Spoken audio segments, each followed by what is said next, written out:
Hey, fellow YouTubers, people of the internet. Luke Cabal here, live at my news headquarters, aka my house. It's in Jalalabad. Joking, I'm looking forward to it. Anyways, I was thinking, I was talking to people on Facebook because that's where everything's credible these days. And you'll see posts, from liberals or conservatives. And it's so funny. Why is it there's always this narrative that when the other side is elected, oh crap, the world is doomed. What are we gonna do? All our rights will be taken away.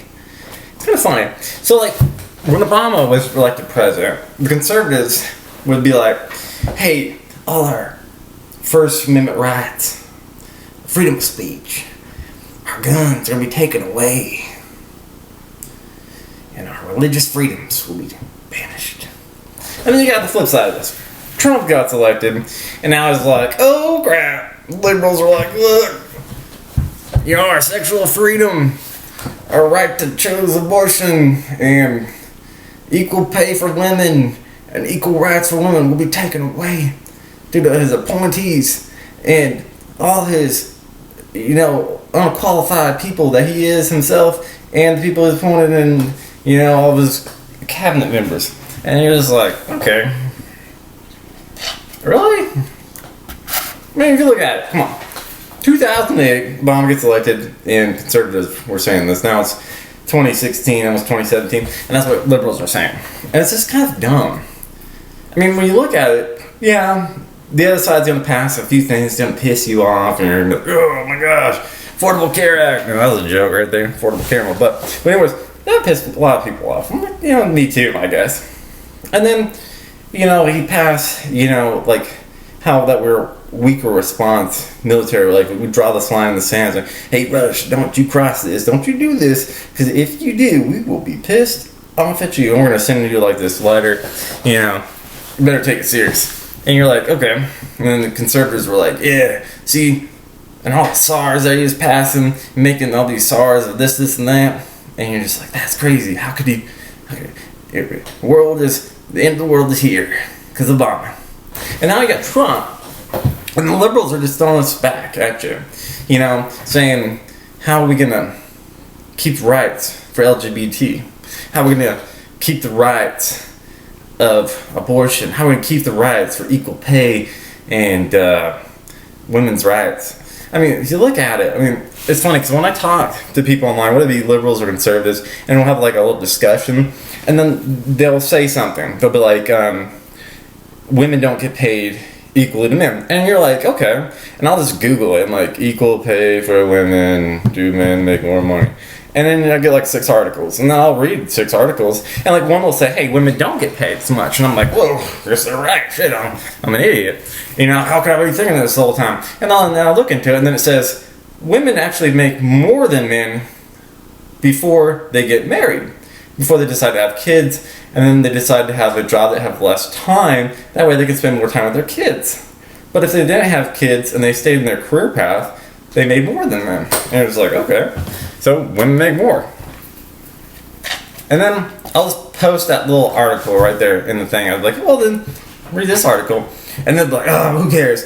And it's like, why is it that conservatives, if you go against them, or liberals, if you go against them, and not just with an argument, but with actual evidence, and you go against them, and they don't want to, they don't care, they're set in their way, no matter what, and you're like, well, here's the evidence, what's there to argue, like, here on this one? But they believe in something so much that they won't flip-flop off of it, like, they won't go off of it, they're like, no, who cares? And then they just draw this line in the sand. So this is the way I'm raised, and this is what I believe, no matter what.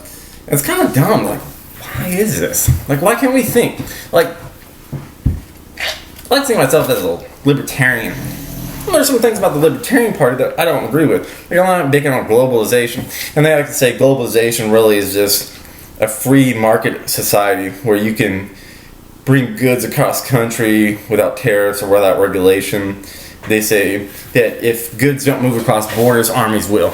I'm like, that's kind of weird, because libertarian to me is more of a party of beliefs of the founding fathers, and I don't think the founding fathers were really libertarian in aspects of globalization.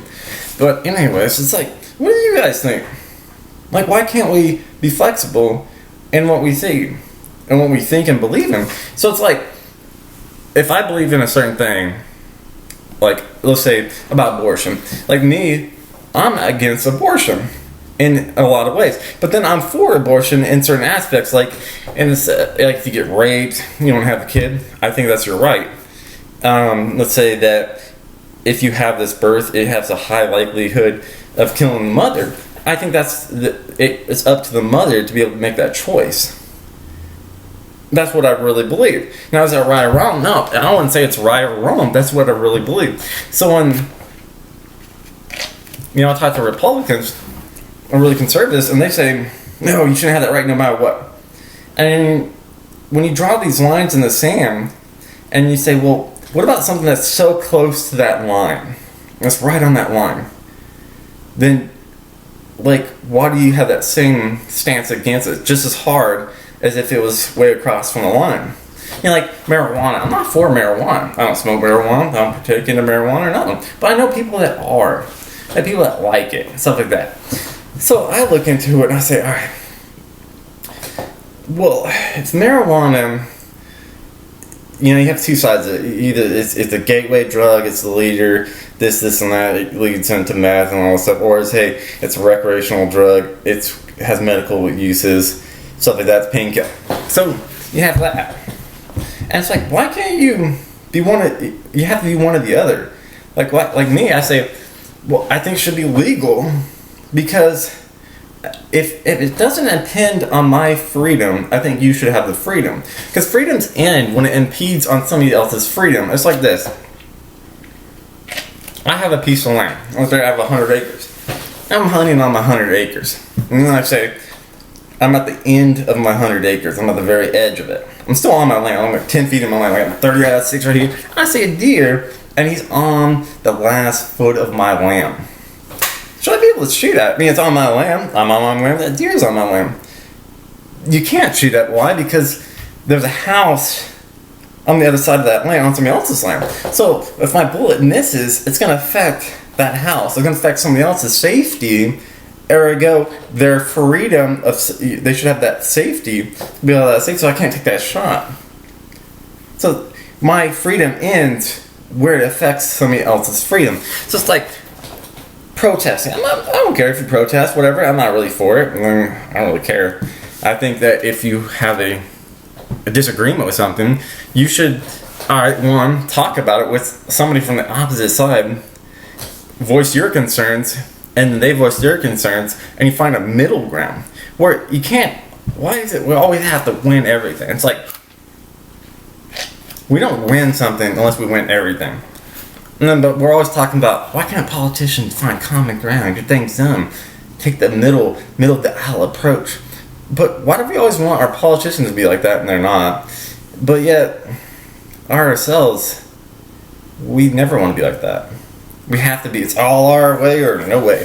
So it's like, why can't you pass certain bills that has a little bit of both sides? Because the problem is with America, we both have liberals and conservatives. As you can see in the last election with Hillary Clinton and Donald Trump, you have people polarized on two different sides. So if you pass everything that Hillary Clinton wants, it polarizes against 50% of the nation. If you pass everything that Donald Trump wants, then it polarizes everything against the other 50%. So you have to find some kind of middle ground, some kind of thing that kind of, it's not perfect for either or, but it's good for both. Why can't we do that? I mean, really, talk to me. Throw something down, be like, oh, you're dumb. You don't understand. Hillary Clinton is this or that, and Donald Trump's this or that. Who cares, I mean, the matter of fact is, they're both a little out there. Come on, let's look at it. Now, I voted for Gary Johnson. Now, it wasn't really the best choice, and some people say maybe it's a wasted vote, but I wouldn't have voted for Hillary Clinton or Donald Trump. So it's kind of funny, like, when I argue or discuss with somebody of the opposite side would be like pro-Trump or pro-Clinton, they automatically assume that I'm for the other person, the candidate. Like, if I talk to somebody that's pro-Hillary Clinton, they're like, well, it's because you Trump supporters, blah, blah, you just want to grab women and stuff like that. I'm like, well, I didn't vote for Donald Trump. I don't stand for anything with Donald Trump or anything about him. And if I talk to Donald Trump, be like, "Well, you're one of those Democrats, are you? One of the liberals, son of a gun, want to take my guns?" And you're like, "Hey, I got guns. I'd not vote for Hillary Clinton. I don't stand for Hillary Clinton." But I think that when I looked into Hillary Clinton and when I looked into Donald Trump, there was things that I liked about both of them. Both sides. There was stuff that I liked about a Democrat, and there was stuff that I liked about a Republican. And I think that in America, we need to find common ground with both Democrats and Republicans. Come in discussion. Have two different schools of thought come together and actually talk about things. Because if we don't understand the plight of one side or the other, then we don't really understand America. Because all America is not Republicans or Democrats. They're not all rich and they're not all poor. So then you come together and have a real discussion about pushing America forward. So when you say, like, let's make America great again, or stronger together, shouldn't it be more like 21st century leadership for 21st century America? Ideas that can bridge the gap between Republicans and Democrats, liberals and conservatives? That's what I think we should do. I'm Luke Cole. Thank you very much.